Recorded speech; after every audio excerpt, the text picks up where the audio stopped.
வணக்கம். நான் ஜனவரி 2025 இருக்கிறோம். இதில் வந்து நம்ம வந்து ஒரு பிளான் வந்து வச்சுக்கிறோம். ஒரு திட்டம் 100 கோடி அப்படிங்கிற ஒரு திட்டம், வெல்த் ஜென்ரேஷன். அதாவது நம்ம வந்து இதில் என்ன அசம்ஷன் பண்ணிக்கிறோம்னா, இதுக்கு முன்னாடி இருக்கக்கூடிய வெல்த்தெல்லாம் நான் வந்து கன்சிடர் பண்ணல. இது 2025 ஜனவரியிலேருந்து என்னெல்லாம் வெல்த் நான் கிரியேட் பண்ண போகிறனோ அதை தான் வந்து இதில் வந்து கன்சிடர் பண்ணுறேன். பழையசை வந்து நான் வந்து கன்சிடர் பண்ணல. அது மொதல் விஷயம். இது வந்து இயர்லி பிளான் போட்டிருக்குது.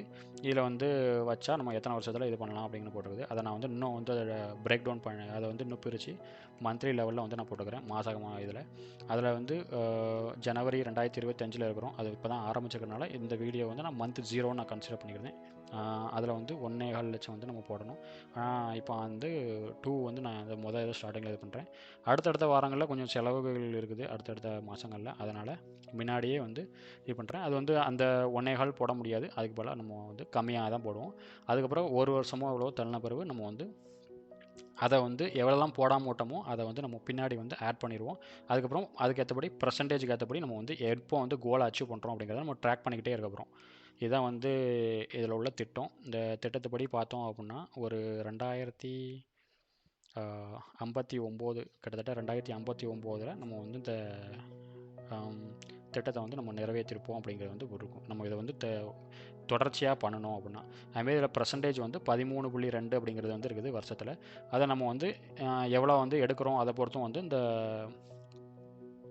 நம்மளோட செல்வம் வந்து கூடும் குறையும். அதை நம்ம வந்து ட்ராக் பண்ண போகிறோம். அது வந்து நம்ம வந்து திட்டம். இது வந்து நமக்கு வந்து உண்மையான அமௌண்ட்டு.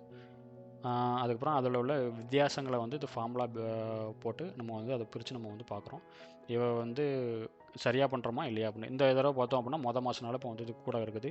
ஆனால் அடுத்தடுத்த மாதங்களில் பார்த்தோம் அப்படின்னா என்னால் வந்து அந்த இப்போ நான் சொன்ன மாரி முழு தொகையும் வந்து என்னால் வந்து செலுத்த முடியாது. அப்போ அது வந்து கொஞ்சம் மைனஸில் வந்துட்டுருக்கும். அதுக்கப்புறம் திருப்பி அதை நான் வந்து அதுக்கு அடுத்த வருஷங்களில் இன்னும் வந்து கொஞ்சம் அதிகப்படுத்தி அந்த அமௌண்ட்டை வந்து போட்டுருவேன்.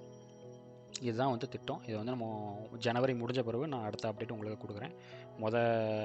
மாதத்தில் நம்ம எவ்வளோ பர்சன்டேஜ் வந்து எடுத்தோம், 1.1% எடுத்தோமா இல்லை அதோட கூட எடுத்தோமா குறைய எடுத்தோமா அப்படின்ட்டு. ரிஸ்க்கு குறைய எடுக்கும்போது நம்ம வந்து தொடர்ச்சியாக பண்ண முடியும். ரிஸ்க் அதிகமாக போனால் மைனஸும் போக வாய்ப்பு இருக்குது. அதெல்லாம் மனசில் வச்சு தான் நம்ம பண்ணுவோம். அதனால் என்ன நடக்குது அப்படிங்கிறத அடுத்த ஜனவரி மாத முடிவில் வந்து நான் உங்களுக்கு வெளியே சொல்கிறேன்.